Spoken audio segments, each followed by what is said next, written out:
Thanks for listening to the Media People Podcast, lively and insightful chats with the people who power the media industry. I'm your host, Victor Genova. For more episodes, you can go to mediapeople.ca or subscribe wherever you get podcasts. Views expressed by participants are personal. Entrepreneurship is something that was ingrained in Jerrid Grim's psyche from an early age. In fact, if you ask Jerrid, he'll tell you that his younger self believed that starting a company was the only way to make money. A native of suburban Edmonton, Jerrid's first job was a local flyer route. But unlike most kids who are stuck spending hours bundling flyers before lugging them out for delivery, young Jerrid outsourced part of the labor to his sisters, essentially turning his first job into his first ever managerial role. After high school, Jerrid enrolled at the Northern Alberta Institute of Technology, where he studied marketing. After graduation, he landed a job selling advertising space on bike racks throughout Edmonton. With little structure, it was the type of role that required an entrepreneurial mindset for success. From there, he moved over to Pattison Outdoor, one of the largest outdoor advertising companies in Canada. Jerrid had a plan to take a year off to backpack Europe, but there was one problem. A senior role at NewAd had presented itself just as he was getting ready to leave. He convinced NewAd to hang onto the job and returned a year later into a VP position. It was during this time at NewAd where he was handed a massive branded content opportunity. Both the client and the dollars were big, but the process of getting the campaign live proved to be costly and cumbersome. Jerrid saw these hurdles as a business opportunity. Clients wanted to spend more on branded content, and the ability to scale and report efficiently across multiple platforms was difficult. And just like that, the idea for Pressboard was born. We sit down with Jerrid Grim, Pressboard CEO and co-founder. Want to learn more about the company? Then open up your podcast app and search for The Science of Storytelling.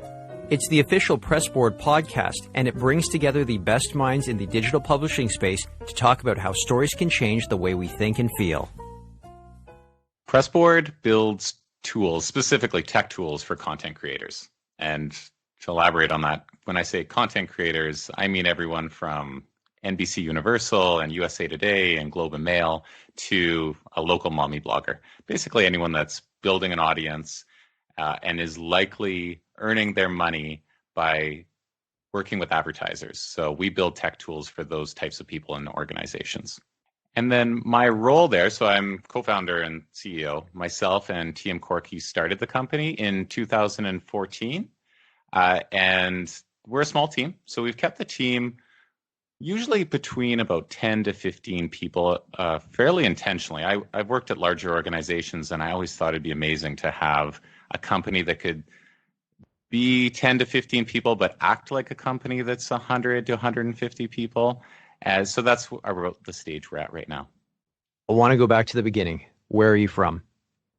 Oh, I'm from Beaumont, Alberta, which is it's a small, I think it was 2,000 people when I moved there, just south of Edmonton. And it's a French town. So it's a French town Really? In the middle of rural Alberta. Like French enough where the stop signs have both English and French on the stop sign. Everything is named French. But it's like this weird little thing. And there's a few of these little towns. I think a lot of people moved from Quebec over to Alberta, and I don't even know when this all happened. And they settled into these little French towns. So Beaumont, Alberta, just south of Edmonton, maybe 15 minutes south of Edmonton is where I'm from originally. I live in Vancouver, specifically North Vancouver now. Tell us a little bit about life growing up in Beaumont, because you were in Alberta or outside Edmonton at a very, I guess, exciting time for the city. Well, it was in the 80s. So if you know anything about Alberta in the 80s, it was so good in the 80s that Edmonton named itself the City of Champions. And that's because if you remember the 80s, so if you're a hockey fan or a CFL fan, the Oilers won 5 cups in a decade in the 1980s. The Eskimos won, I think, every Grey Cup that there was to win during that time. And it was also just the 80s were just a fun time, I think, to be a kid. I just look back and I think every generation probably looks back and thinks about how simple it was back at that time. But it was an incredible time. I think oil was doing really well at that time. So it's just a great time to be a kid in a small town in Alberta right near Edmonton. So did you spend most of your time there? Did you guys move around?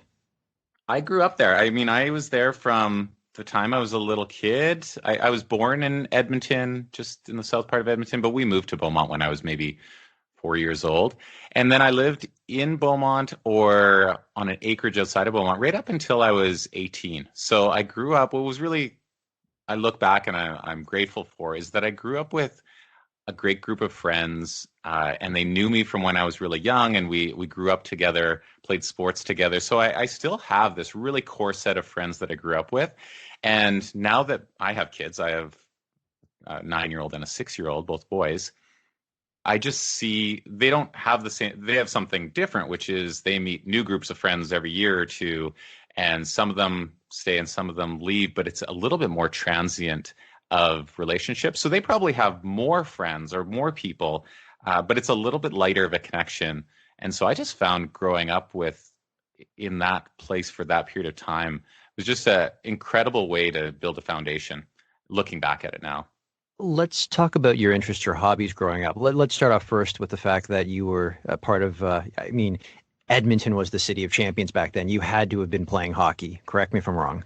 You had to. There wasn't even, I didn't even know that there was a choice. I thought you're a kid, you play hockey. We had girls hockey before girls hockey was cool. We had ringette when it first came out. Like everybody, regardless of, gender, race, anything, you played hockey if you were in Edmonton. I mean, we had Wayne Gretzky at the time, and you could say that hockey was at its peak in Edmonton in the 80s, and it was talked about all the time. It consumed what, everyone was talking about on the news and in social situations. So it was a really big part of the fabric. So I grew up playing hockey. I loved it. I still play hockey to this day, which is also kind of interesting living in Vancouver because it's not like that in Vancouver. Soccer is much more popular. There's a broader range of sports in Vancouver. Hockey isn't, I wouldn't even say it's one of the top three that's considered by most of the people here. So that was a big interest, and it started to consume other parts of my life too. I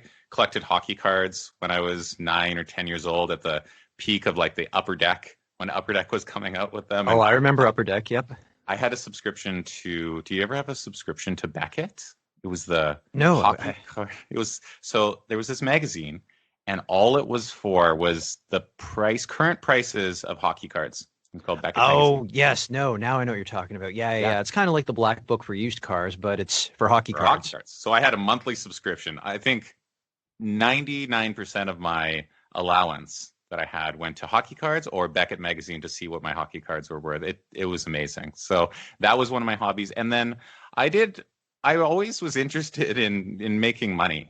Even from a kid, I was looking for ways to do chores to make money, or start little businesses or do a lemonade stand. So I'd say between hockey cards, riding my bike, and trying to figure out how to make enough money to buy more hockey cards, that was my entire life. I got one question for you. You mentioned that you were in Edmonton for all 5 of those Stanley Cups. The 5th one was without Wayne Gretzky. When he was traded, was that a dark day for you? Okay, so I remember it perfectly because we used to do this summer trip to Osoyoos in BC with my family. We'd go and we had a motorhome. We'd drive down there, and then we'd park in Osoyoos and do like water skiing and stuff. And I remember the newspaper came, because this was in August of, what was it now, 98? 88? I can't remember. I think it was 88 or 89, because I remember that was the big deal that the Edmonton Oilers weren't going to do it again, and then like a year later they did. They did. When Gretzky got traded, so the newspaper came, and I think it said 99 tears. I can still picture the cover of it. That's a great headline. My dad cried, and my dad never cried. I had never seen him cry in my life, and he was so upset that it's like I remember that moment so vividly because I had never seen my dad so upset, because it was core to him too, right? He considered himself like an extended part, as every Edmontonian did, of Wayne Gretzky's family and the Edmonton Oilers. So it was a tragic event. And then when they won the cup, but they still, if you think about it, that team at the time had, Mark Messier and Yari Curry, and like they had Grand Pierre. Grand Pierre. They had Ranford. Ranford ended up being the goalie that year, and he was incredible. And they had just had so much depth at that time. And it was great for them to win that cup, because then they could say it wasn't just Gretzky.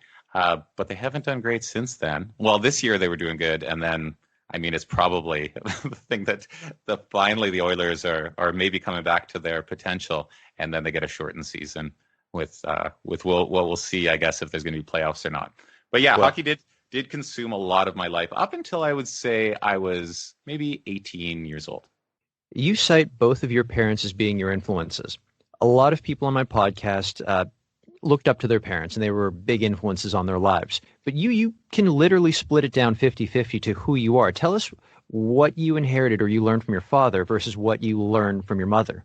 My parents were very different people in what they taught me about life. So my dad owned a business. He owned a construction business, and he's like a math whiz. He's the kind of guy that, you throw a few numbers at him and he figures it out on the fly. He's doing long division in his head.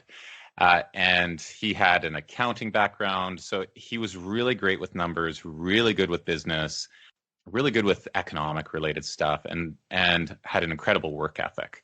So I learned from him not to be scared, first of all. The reason that I started a business is probably because I don't have a fear of starting a business. And that comes from my upbringing with my dad. And he really built out that left brain for me. And then my mom was the opposite. So my mom was doing yoga in the early 80s when it was weird, right? Like it wasn't cool. There was no Lululemon. There was no yoga studios. It was just my mom in the living room doing yoga and people being like, what is she doing? And including me and my sisters. And then she would take psychology courses for fun, just to learn. She taught herself how to write left-handed because she just thought, well, that'd be interesting if I could write with both hands. And she just spent a month or two learning how to write with her left hand. And so she's very artistic. She was into homeopathic medicine and Ayurvedic medicine, was for her whole life. She passed away a couple years ago, but she built out the right side of my brain. So I think if I would have only been influenced by one or the other, I would either be, pure capitalist or pure hippie. But I hope that I was able to, be somewhat of a capitalist hippie in some way. So you kind of netted out as a moderate, you'd say? I hope so. I hope that I netted out. I'm still, I moved to Vancouver, so I'm probably a left-leaning liberal in general. But my dad is less conservative than most business owners in Alberta, I would say. So he maybe I'm a left of center because they both were headed towards that side. What was your first job ever? So, like I said, I wanted to make money in any way I could. And when I was maybe, I can't remember exact age, but let's say 9 or 10 years old, the only job you could get was delivering flyers.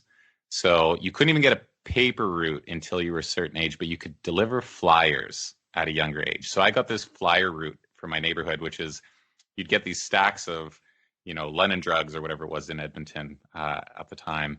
And you get something for an electronics store, and then you'd get something else for another store, and you'd take all these stacks and then you'd collate them together, which is take one from each package so that you'd have these bundles for each house.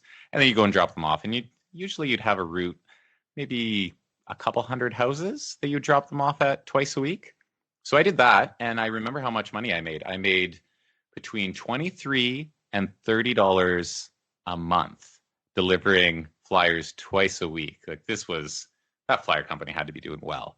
They're paying some 9-year-old $25 a month to go twice a week and drop it off at 200 houses. So that was my first job, and I loved it. How much money do you need as a 9-year-old? $25 a month buys you all your hockey cards that you ever needed. You're so rich that was at my that. first job. I was loaded. I was compared to my friends, I had an allowance for doing chores, and I had a semi or part-time job. So I was raking it in. What brought you to the Northern Alberta Institute of Tech, and why did you choose to study marketing?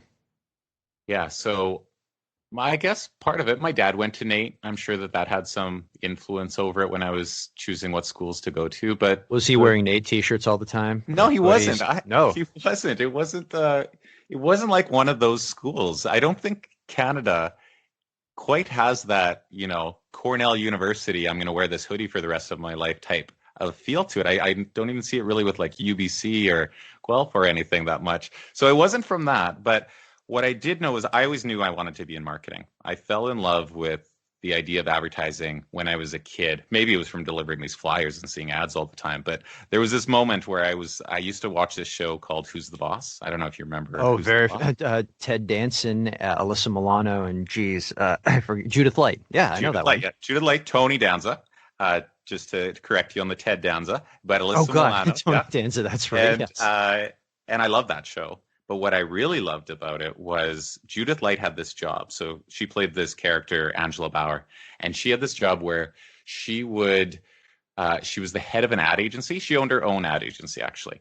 And she would come home from work because Tony Danza was her housekeeper, looking after the kids, taking care of it. It was this interesting, like 80s role reversal at that time. It was very progressive for the time. Very sure. progressive.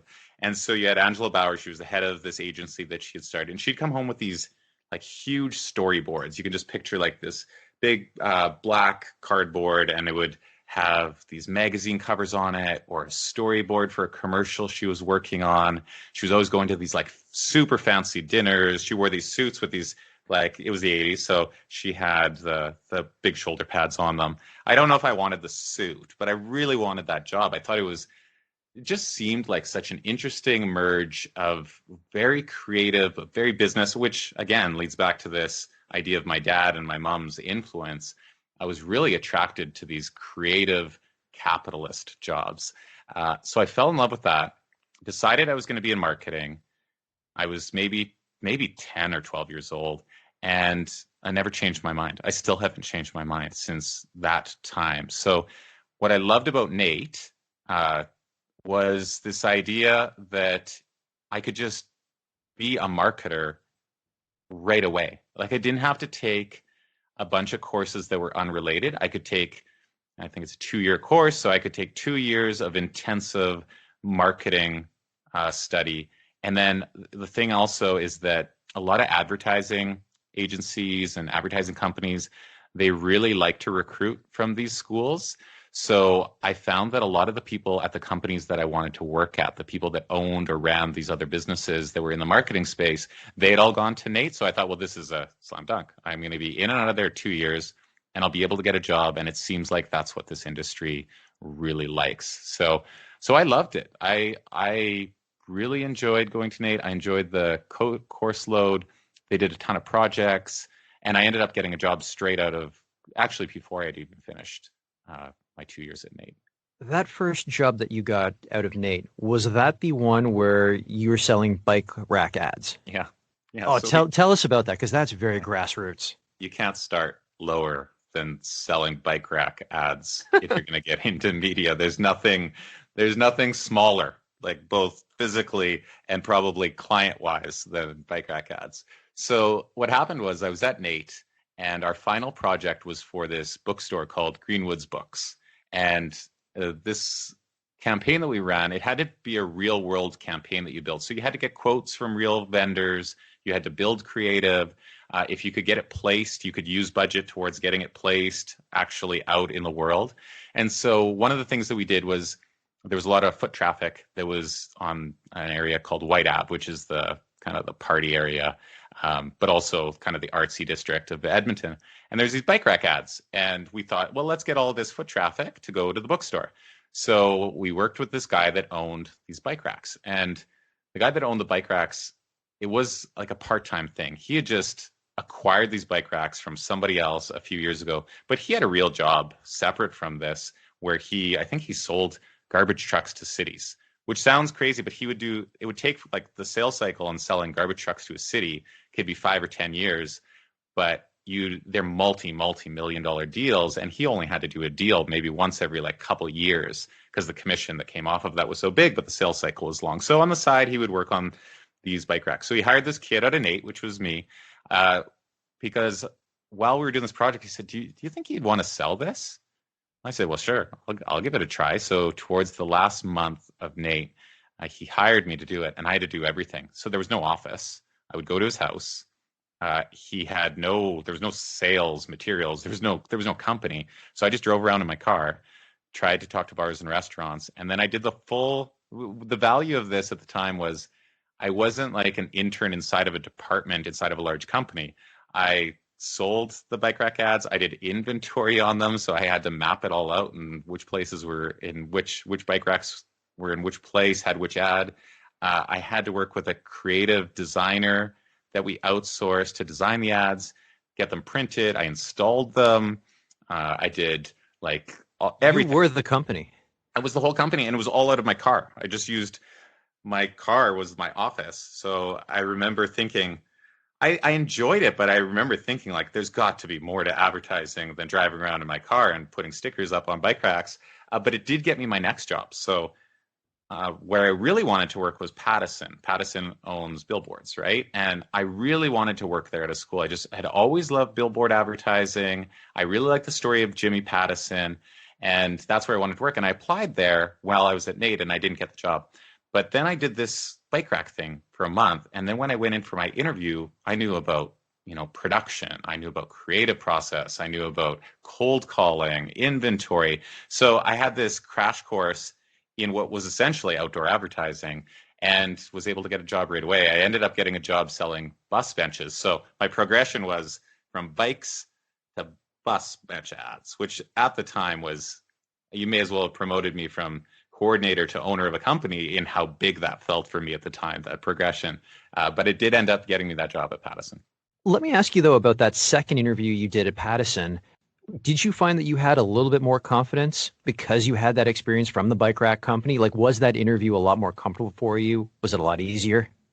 Yeah. I mean, the difference was you moved from theoretical knowledge to real world knowledge. And when you're in school, what I found was, I'm like, I know how this all works, textbook wise. Like, I know what these marketing terms mean. I know what I'm supposed to do. But you go into that first interview, and that first interview, they're asking you real world questions. They're asking you, how do you properly respond when a customer objects in this way? And they're not making stuff up. This really happens when you're selling advertising to a customer. And that first interview, I really didn't know. I had no experience doing it. I had never run into an objection. I didn't know how you overcame it. The second interview, I was able to answer the questions by saying, here's what happened one time, and here's how I resolved that. And now as a person that hires people, there's a fundamental difference between those two answers in here's what I think versus here's what I know based on experience. And so it's not even a difference of confidence. It's just in a different way that you answer the question. And I think that made a big difference because I actually interviewed with the same person twice. And the first time they didn't even really consider me. I'm sure I looked like every other student that was out there. And then the second time I came in, it looked like I had experience in their field. Did they remember you the second time around or no? Barely. This was the hard part. I thought I was going to walk in. They'd be like, hey, welcome back. Like how they do on like one of the singing shows where like, we remember you from last year. But it wasn't that. I was looking for that recognition in their eyes. So I obviously didn't make a great impact. But I think I was one of maybe a few dozen students that went in and interviewed that first time. But unfortunately, I don't think I made a big impact the first time, which is probably why I didn't get the job. So you left Pattison for New Ad. What brought you there?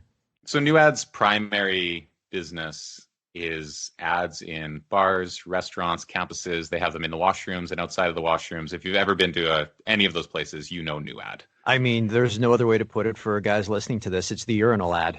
It's one of the few ads that holds our attention for 10 seconds. Yeah. And so what I always loved about advertising was I've always followed things that worked for me. So I am a marketer's dream. I'll drink Coors Light at watching a hockey game, and I'll switch to Bud Light to watch a football game based on the sponsorship because I feel like that's a part of the experience. So I'm built for marketers. When they do a persona, they're doing a persona. It's Jerrid Grim. They're like, if we sponsor this, I think we can get this person to drink Bud Light, and then I will. So I was always a huge fan of marketing that spoke to me. So when I was in school, I had to drive from Beaumont, because I was still living in Beaumont when I went to NAIT, and NAIT was at the north side of Edmonton. So I had about a 45-minute commute, and I would pass a ton of billboards. So I thought, billboards are amazing. They must work for everybody. Wanted to work for Pattison. Then when I was going to school, I went to nightclubs a lot. I went to bars a lot. I went to the gym a fair bit. And I was in a school, which was another place. And so all I saw was New Ad. All I saw was these ads all the time. And I thought, like, this is it. This is the marketing that's working for me. And so I applied to NewAd. This is another, I think maybe I suck at first time interviews, because I applied to NewAd and I didn't even get an interview the first time. I was at Pattison. I thought I'd really like to work for this place. It seems like they're after young people. This was pre-social media, so a lot of advertising mediums were starting not to work for people that were in their 18 to 34 group, but NewAd was working really well for that, and I fell in that demographic. So I applied, and I didn't even get an interview. But then I was fortunate, because a little while later, let's say maybe a year later, I'd started getting involved in the industry associations. So in Edmonton, it's called the Advertising Club of Edmonton, or ACE, and I joined the board. And so they did these industry events, and I was at an industry event, and by then I wouldn't say that I had a great, like, I hadn't built up this amazing reputation, but what I had done was I ran like a student committee for the ACE board. I was at every event possible. And the owner of NewAd, Brian Wyatt, approached me at one of these events, and he said, "Hey, what would it take for you to come and work at NewAd?" Which I said, like, "Why don't you look through your resumes from a year ago? It's sitting there. You just need to call me when I keep sending you resumes." Anyway, Brian, he's almost made an offer on the spot that I could come work at NewAd, and I said, "Yeah, for sure." Now, at that time, I had already planned that I was going to go backpacking. So I was going to leave Pattison, I was going to go backpacking and come back to no job. The interesting thing that happened, I signed a huge deal at Pattison, and I got a really big commission check. And so I had a choice. I could either stay at Pattison, continue growing my career. I could take this commission check and go to Europe. And I decided this is the only time I'm going to have, this much disposable money at one time, the will or the want and the lack of responsibility to be able to go. So I decided I was going to go. And then I ran into Brian probably within a week or two of making that decision. So I told him, I said, "I'll work at NewAd." I don't know why I had this bravado in this moment, but I said, I think because he didn't know I was leaving Pattison. I said, "I'll work at NewAd, but you have to save the job for me until June of next year. And I'll sign on right now, but I'm going to leave for a year and go to Europe, and then I'll come back and then I'll work for you." And he went with it, because they were just getting started in Edmonton. He didn't need a sales rep that moment. I think he was interested in hiring someone that had experience in out of home, that was on these boards already, that was like a young go-getter that could come in fairly cheap too. So I had a job waiting for me when I came back from Europe. It was incredible. It was such very fortunate that happened. How old were you when you left town to go backpack Europe? Yeah, so I graduated, I guess I was 24? About 24. How long were you gone for, and how many countries did you see? Yeah, I left for a year. So I had always planned. So it was 12 months. Full 12 months. So I had saved, I'll be really specific here, because I guess it was in like 2004. I had saved up $20,000, which $20,000 for a 24-year-old is $1 million.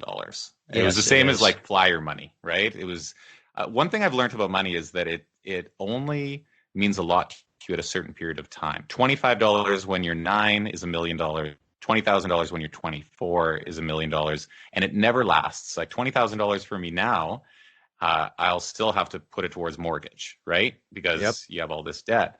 You've got yeah, you have commitments. So I thought $20,000, I'll be able to go for a year and not have to work if I don't want to, because I did want to go and really enjoy it. I didn't want to go backpacking and have to work at some like temp job just so that I could stay there. I wanted to go and enjoy it.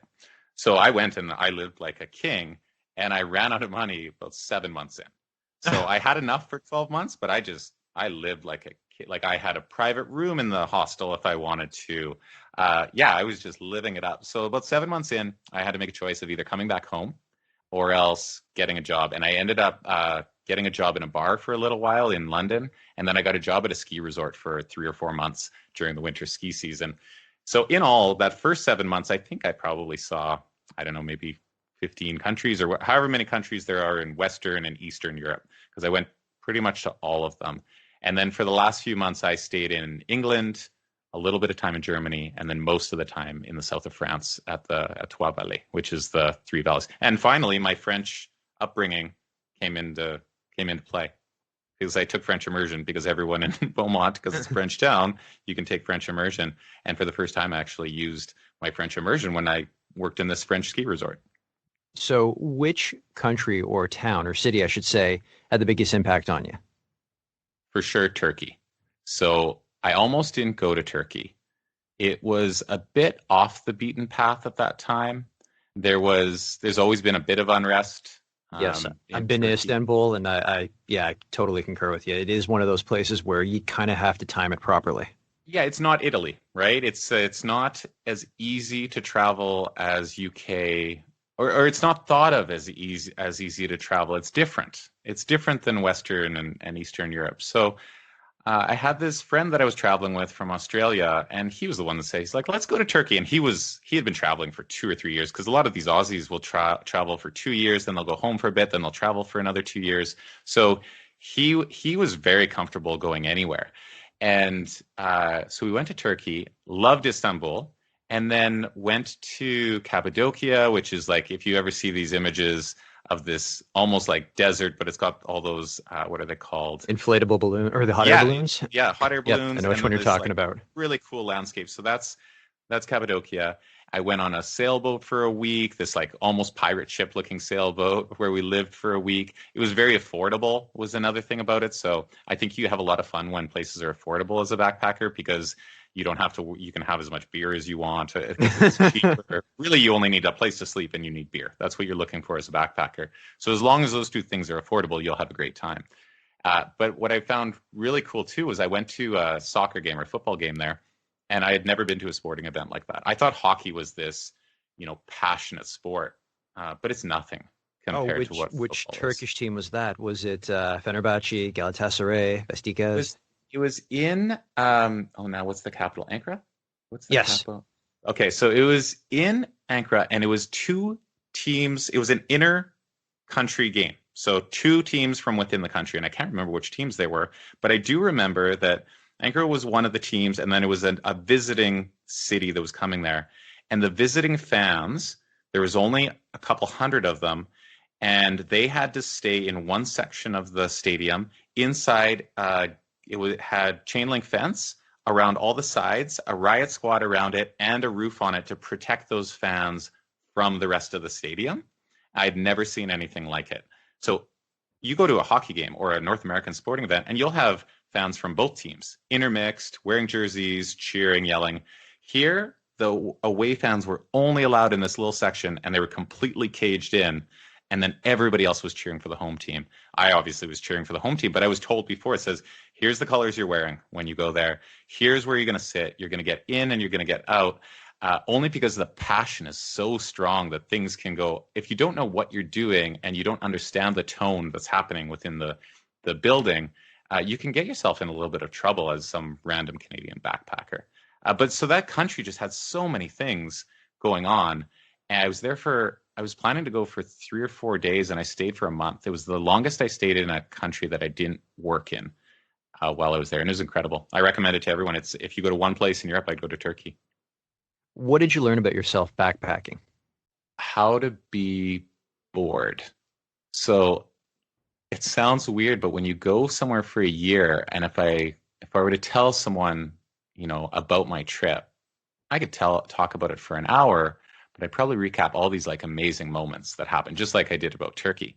But when you're there for a year, there are days and sometimes even weeks where nothing's really happening, where you don't really have that much money. So you're going to spend all day sitting in a park, reading a book for 3 or 4 days. You're going to eat some bread. You're not going to really run into anybody that you know, and you're going to be really bored. And I found it really hard for the first month. I found that I had to keep busy. I was so used to socializing and all that. And then I'd say by the 3rd or 4th month, I started really getting comfortable with the idea of not doing anything. And I still look back at that as a skill. So, I mean, where it's come into effect a lot is we have this quarantine going on. And boredom sets in relatively quickly because you're used to filling every moment.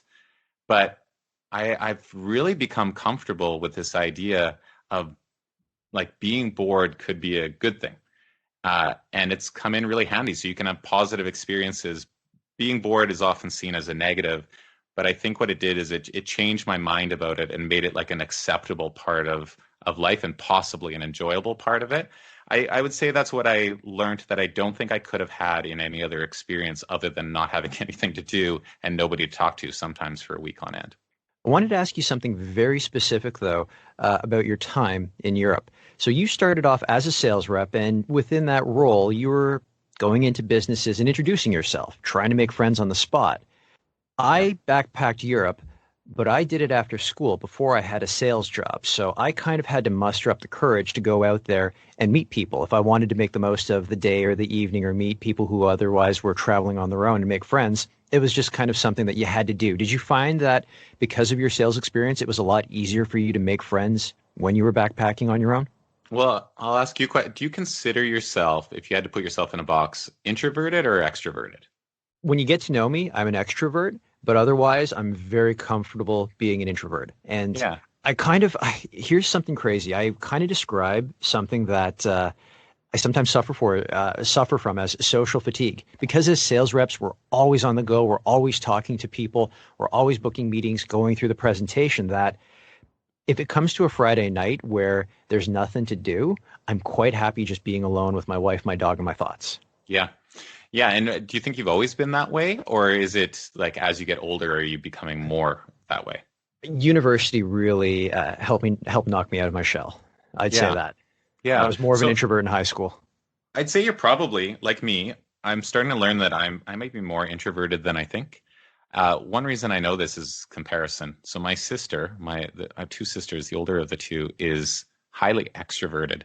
And the difference between me and her is we're both very social. We'll both, like to lead a room, right? Like if you had me and Cassie, one of my sisters there, we're fighting for attention the whole time. Like, look at me, look at me. The difference is around like 11 o'clock, I need to get out of that. I'm exhausted. And she's just getting started. She doesn't want anyone to go to sleep. She wants to keep the party going because she's building energy while she's there. And I'm losing energy. So I'll start off like super high energy, life of the party right at the beginning. And I tail off pretty quickly. And I want to do something like watch a movie. Like if the group could just watch a movie around 11 o'clock, I'd be cool with that. And I found the same thing traveling was when I would get to a place, I would be able to bring that energy at the beginning. But once I was there for a while, I really like to fall into the shadows because one of the things is with sales, you tend to lead the conversation or you're the one starting the interaction. Exactly. And the same thing backpacking. I'd find that I would start the conversation, but because there was like me and maybe 3 or 4 people, like my sister type of people, like these extroverts, we'd all end up getting into the same group when I'd go to this hostel. And they would just keep on going and I would get drained. So I'd start off with that group. And then within 2 or 3 days, I was with the crew that was like reading a book over in the corner and just trying to like re-energize myself. So it's just this interesting thing that I learned about myself. I always considered myself an extrovert. I think I'm a very social, introverted person for the most part. But sales, what it does is it helped the introvert in me get beyond that and force myself into conversations that I naturally probably wouldn't have done otherwise.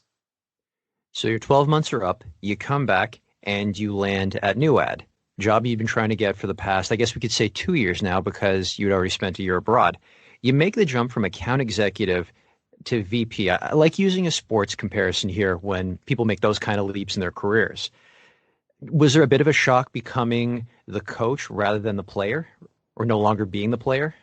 Yeah, it's a great question. So what's funny about what I see now is that a lot of times when we find someone that's really good at a role, we promote them very quickly into another role. This happens a lot in sales. You have a great sales rep and you're like, this sales rep's incredible.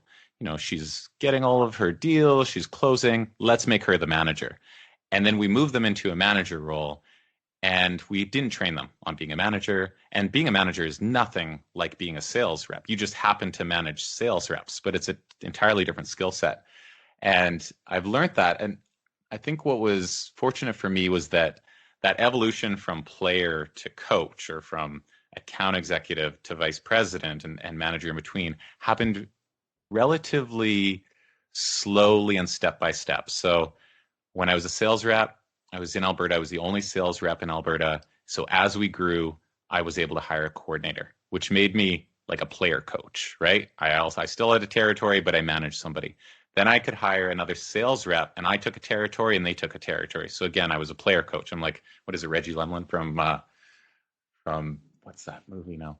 The like Canadian movie with the guys. You're gonna have to. I couldn't tell you. I mean, what comes to mind when you say that is, I mean, calling up the CFL again, Mike Pinball Clements of the Argonauts, when he was retiring, he kind of retired slowly into the head coach role of the team. And he was doing it for the tail end of his last season before taking over, I think, entirely the following season as just the coach. Yeah. So I had this nice transition. So you know the frog in boiling water thing, where if you put a frog in cold water and you boil it, the frog will boil because it doesn't notice the changes. And you put a frog in already boiling water, it'll jump out because of the shock, which is this crazy. I can't believe we've been using this analogy all the time of a frog boiling. I said it to my kid the other day, and they're like, what are you talking about? You talking about boiling frogs? Is that how you're explaining this to me? We have all these weird sayings from when we were kids that we're brought up with. So I had this frog in cold water and then slowly boiled. And all of a sudden, I basically woke up one day and I was the VP. And so I think I didn't have the shock of moving right from a sales rep into a manager role. I was able to make small mistakes along the way rather than being put in this position and then making big mistakes because I didn't know what I was doing. So that transition happened over time. And then even into being a business owner, I was responsible for a P&L at NewAd towards the end of my career there, or my time there, which taught me a lot about like accounting and running a profit and loss and running a business as well. I just got to make lots of mistakes under someone else's dime for quite a while before I did it on my own. During this time, you enrolled in and completed, and I know this is a bit of a mouthful, the Hyper Island Master Class. And on your LinkedIn profile, you describe it as intensive learning experience that will change your thinking and perception on the influence of possibilities within digital media. Is this where the idea for Pressboard came about? Yeah, that's probably Hyper Island's explanation of what Hyper Island is. My explanation of Hyper Island is South by Southwest, which is like a tech conference, mixed in with Landmark. So Landmark is like a self-help course. It's a mix between those two things. And I'll give you an example. So it's this 3-day or 4-day intensive. You have a group of maybe 12 people. They're all in one room. You eat there. You leave at like midnight. You're tired and you're kind of drained. But in the morning, you do meditation. And then you work on building an app. And then you talk about your feelings. Like it's this really weird Wow, place. That's quite the mix. I'd never seen anything like it. And I thought I was going to like a tech thing. I thought I was learning about technology and apps. And then you get in there and they start off with meditation, which I was not familiar with at the time. And I was like, where am I? But what's cool is, again, it leads back to this. It was like my dad was running a conference that my mom got to do the content for, right? So that's true. Yoga and meditation, they go hand in hand. I love this crossover of these two things. So the idea for Pressboard came from when I was at NewAd. NewAd owned a bunch of digital properties. I ran a campaign for Best Buy, and it was a content campaign. They had to do 4 stories on our publications like dose.ca, and we owned some other ones at the time. And I was like, okay, cool, let's price this out. We priced it out. I thought it would take maybe 30 hours for us to run the campaign for Best Buy. It was a bunch of articles. Best Buy needed me to report every day on it. So I'd run this campaign, and it took 250 hours to execute. And I had only budgeted for 30 hours of internal resources. So I didn't look good. We lost our shirt on it. Best Buy liked the campaign, but I was like, this is insane. We can't be running advertising campaigns that I have to hire additional staff for and that we lose money for. And right around then, I was going to Hyper Island. I went to Hyper Island, and they were talking a lot about like disruption of existing status quo. So the best ideas come from major problems. And I was running into this major problem at NewAd, and I thought, well, what if I could solve, like I'm in this problem, what if I could help solve this problem? And I met my co-founder right around then. I had invested in his company, which was called Gauge Mobile, eventually sold to Juice Mobile in Toronto. And I knew TM really well. And TM's like this tech genius, just a genius in general, but specifically around software development. And I started talking to him about this problem. And then Hyper Island hit. And then after I came out of that, I was just like, I should just do this. I'd also because it was this meditation self-help thing, you leave there really charged up about like creating new possibilities. So I think everything just happened at once. And I had the problem. I thought I knew how to fix it. I had this inspiration from this event. I had the right co-founder that I could work with because he had just sold his company. And that all happened at the same time. It felt like a perfect storm in a way. Take us back to the very first moment that you decide, I'm going to go out on my own, but I've got to talk to my family about it. It wasn't something I had to talk to. So my wife, Christina, we just had one child at the time. She knew I was always going to start something. She's known that since she met me. I mean, my dad's an entrepreneur. I always said that I'd love to start a company. I worked at NewAd, which was a very entrepreneurial company. So that was like baby steps into it. So we talked about it a lot. And I was at NewAd for, I think, 8 years. And throughout that time, I just really loved that I got to work so closely with the owners, with Michael and Brian and JP and Philip and all these people that were so close to the business. And so she could see that I was ready for it. The thing about the timing was, it sounds like perfect timing for me personally, but for our life, it might not have been. We had just had our second kid then. So Christina was about to have our second kid. We had just put down a mortgage on a house in North Vancouver, and Vancouver's like housing prices is well known. It's especially very, North very Vancouver. High. Super high, right? Yeah. So we had this huge mortgage. We had a second kid. Christina was about to go on mat leave, so we were going to have no income we were going to lose almost half of our income. And then I decided, well, why don't I get rid of my income too? Let's go no income, 2 kids, huge mortgage, all at once. And that was the decision. So if you look at like the stage of our life, it probably seems like the worst time to start a business. But for me personally, it felt like the right time. So Christina, I mean, she definitely had to be on board with that idea because this is a big financial decision for us to make. We assumed we wouldn't make any money as a family for 12 months, which meant that we were going to burn through all of our savings.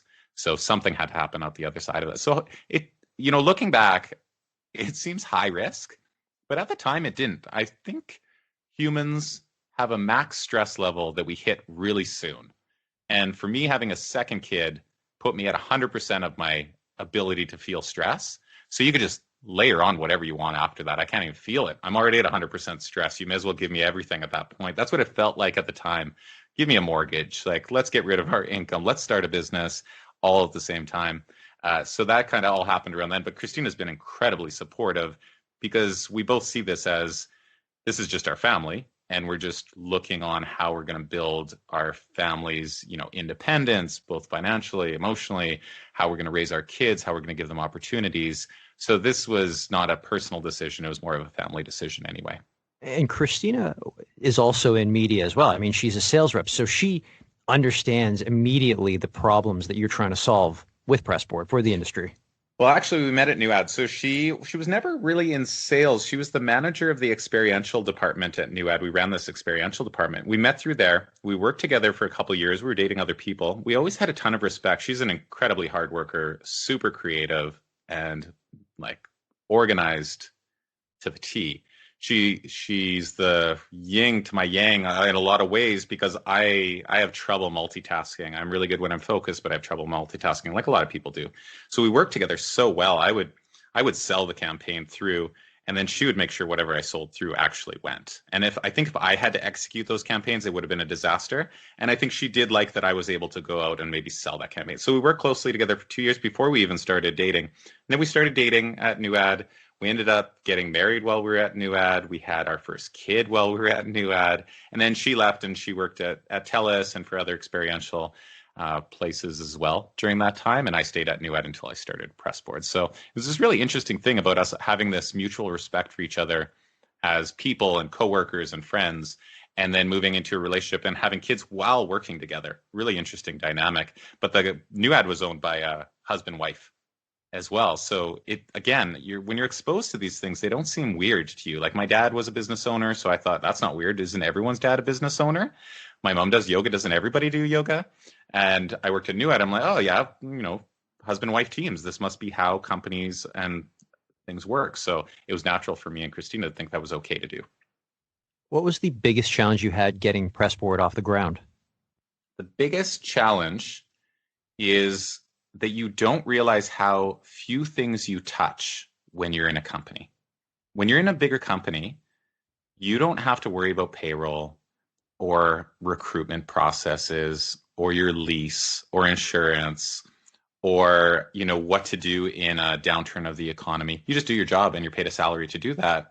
And yeah, there might be some external factors that you have to pay attention to, but not really. You do your job well, you're promoted for it, and you're paid well for it. When I left, all of a sudden, you just realize that, hey, we don't have any insurance. Like, I don't even know where do you even buy insurance? Where do you buy company insurance? How does a shareholder, how does a cap table? I'd never seen a cap table in my life. You all of a sudden have all these things that you're now responsible for that you realize you don't know anything about.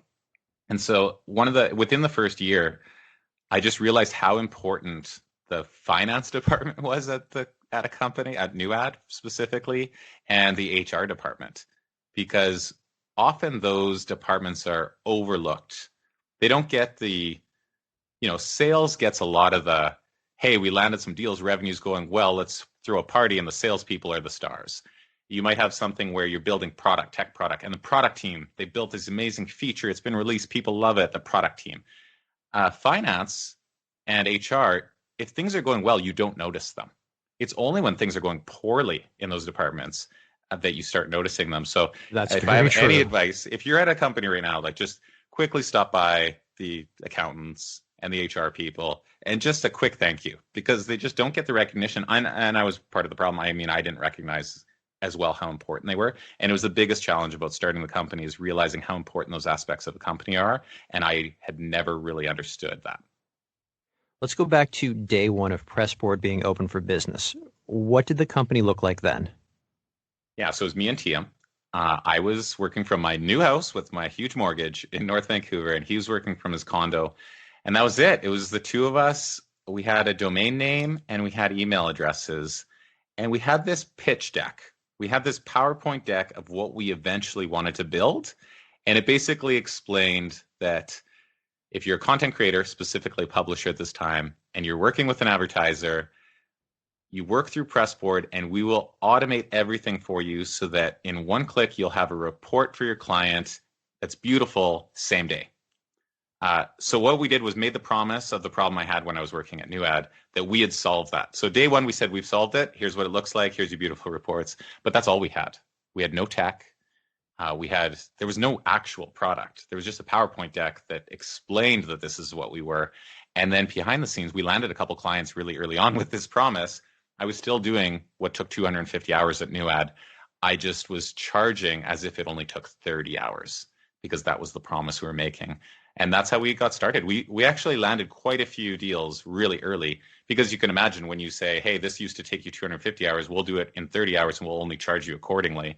People are like, of course I'll do that. Meanwhile, it was still taking us 250 hours to do it. So I just worked a lot.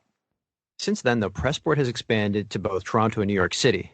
Given that these cities are 3 time zones ahead of Vancouver and New York City is obviously in the United States, would you say that this was one of the bigger challenges that you had growing the business? I would say it was challenging, only that the way that you work changes, because we had by then had an office in Vancouver. We went there every day. We could talk to each other. The reason we opened an office in Toronto and New York was simply to be closer to the customer. Most of the major media companies and advertising companies are based in Toronto, Chicago, New York. But New York is the epicenter of the world for advertising and media. So we needed somebody there, because I was flying quite often, but even doing calls, trying to be on the same time zone as 3 hours difference was nearly impossible to be available. So the challenge there was Toronto wasn't hard, because Toronto is Canadian. Our company worked the same way. When we went into the US, we had to open up a US entity. We had to all of a sudden do all the things that we started the business. We had to redo all of those things just to get one sales rep in New York. And so it was challenging, but at least we had known what it was like before. But the bigger change was changing the way that our company worked, so that people didn't have to be in the office to be able to work together. So we had to do that right out of the gates, because we had these people in Toronto and in New York that had to work with our product team, which was based in Vancouver. We're going through a pandemic now, and if you're lucky enough to still have a job, there's a good chance you're probably working from home. But recently you announced that Pressboard is going to be 100% virtual. Everyone's going to be working from home. What sold you on that shift? We were already what I would consider hybrid remote. Our Toronto and New York offices, we had moved from having an office space to people working remotely because it allowed us to scale up faster. New York office space is incredibly expensive. We just realized that a lot of people were driving into Manhattan and they didn't necessarily want to. So we were already hybrid where people could work 2 days from home, 3 days from the office if they'd like. So structurally, we were set up that way. Then COVID hit. So we decided on a Thursday at the end of the day in early March, when everyone else basically did too, we said, okay, we're just not going to come back into the office. But in 15 minutes, because we were already built around this remote hybrid idea, everyone just grabbed their laptops, went home, worked from home, nothing changed. And then we realized, well, what is our office for? Because we had worked remotely now for 3 months. Our lease was coming due, and our lease was going to be increasing in Vancouver by like 80%. Because at the pre-COVID, did you say 80%? Yeah. So we have 3-year lease. We had a 3-year lease. Pre-COVID, the vacancy rate in Gastown, in downtown Vancouver, was 0.9%, meaning like no vacancy. So landlords can put the rate up as much as they want. Commercial real estate, you don't have any fixed increases. You can increase it as much as you'd like. So we had an 80% increase, and I was about to sign it the week before COVID hit because we needed an office space for the next 3 years. So I was about to sign, and I said, you know what? Let's wait a week. This seems going on. And if you remember back to late February, no one thought this was going to happen. It was still not at all. Concerts going on. People are traveling. Everyone's like, hope this doesn't like disrupt my plans. And then all of a sudden, everyone's working from home. We're in lockdown, and we've been there since. So I said, why don't we wait a week? And then I just waited, and then we looked at it and we said, what are we doing? Why would we spend 80% more per month on an office that no one's really that interested in going to every day? No one wanted to. We were being more productive. People still want to get together, but they didn't necessarily want to have to go from 9 till 5 and sit in a desk just to get on the same laptop that they were on at home. So we just decided, well, let's go remote. No time like now. So we didn't sign our lease, and we moved entirely remote. And now what's interesting is we don't know what we're doing, right? We've never done this before. Most companies haven't done this before. I'm not going to pretend I'm a remote first expert like Basecamp, or some of these companies that have before. But what I do find interesting is we can try some stuff out. We can get together at an Airbnb, like a really cool rooftop Airbnb in the summer for 2 days in Vancouver, and run our office from there for 2 days.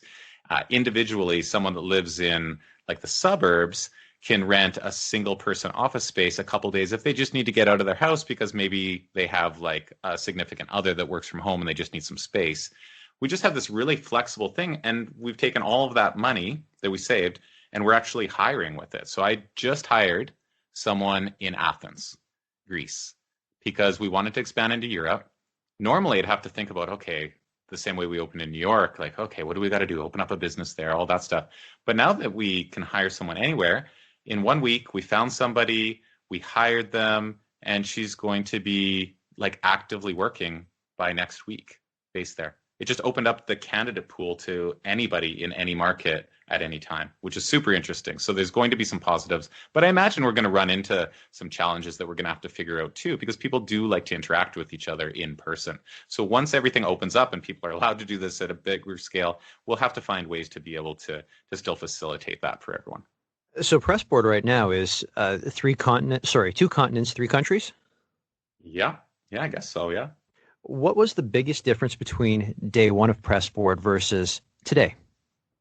Definitely product. So our vision has always been the same. We had a problem. We're still trying to solve the problem for content creators. Maybe we've moved a little bit beyond just publishers over to influencers. But to me, the New York Times and an influencer are no different. They're creating content, they're getting it out to an audience, and they're making their money through advertising of some sort. So that's not really that different. What's changed is I had a PowerPoint deck when I was starting, and I was pitching an idea.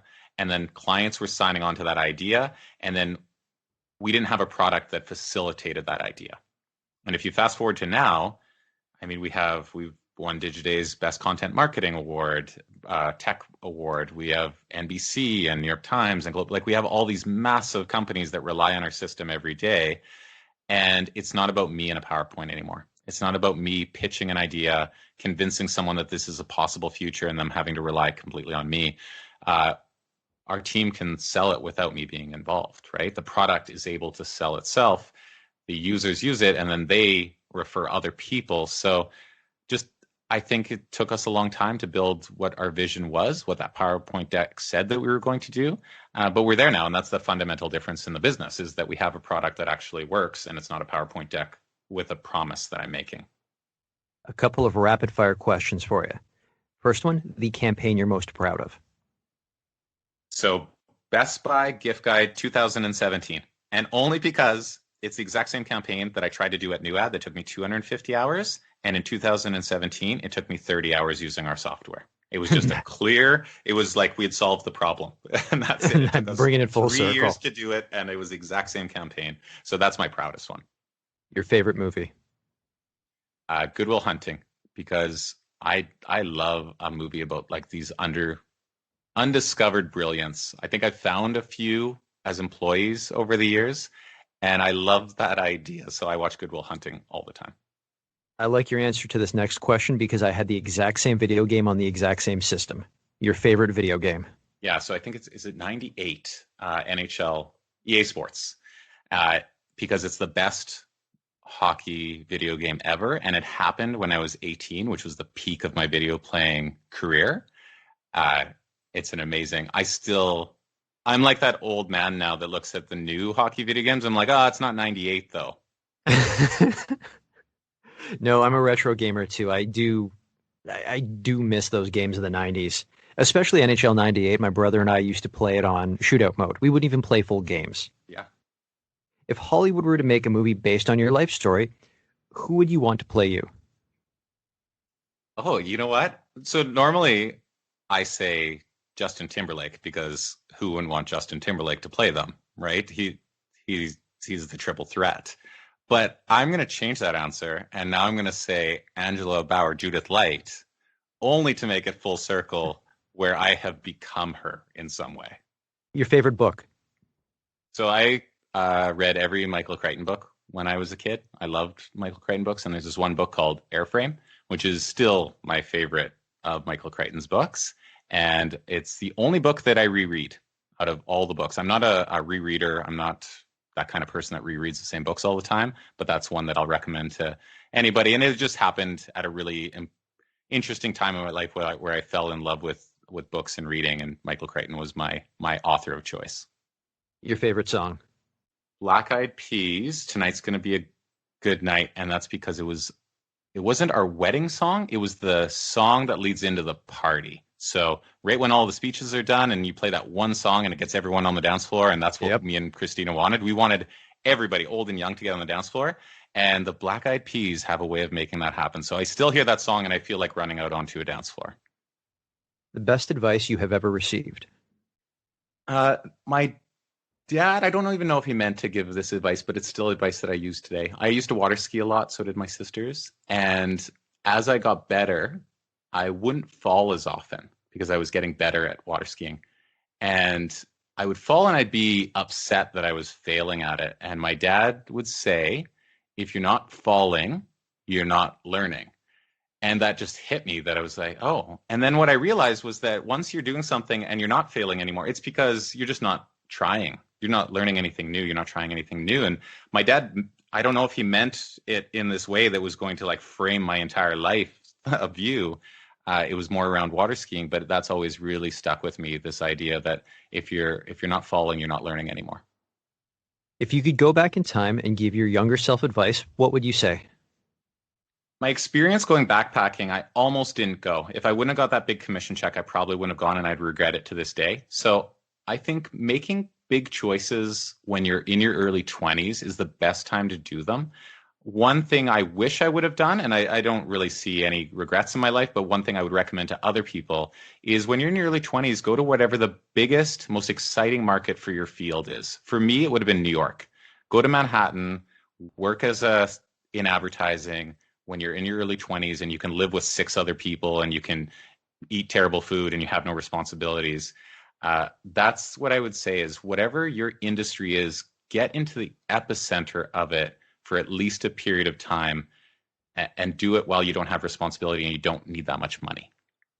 My signature closing question, if you weren't in media, what would you be doing and why?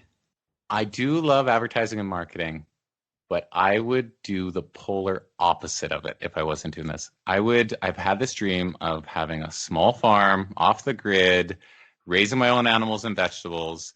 That's probably what I would do if I wasn't in this pure capitalism, advertising and marketing. And my wife jokes about it because if we're ultimately successful and, become financially independent or sell Pressboard, what I would immediately do is go and use none of that money and go and live right off of the land, completely separate from the rest of the cap. Maybe this is the introvert in me.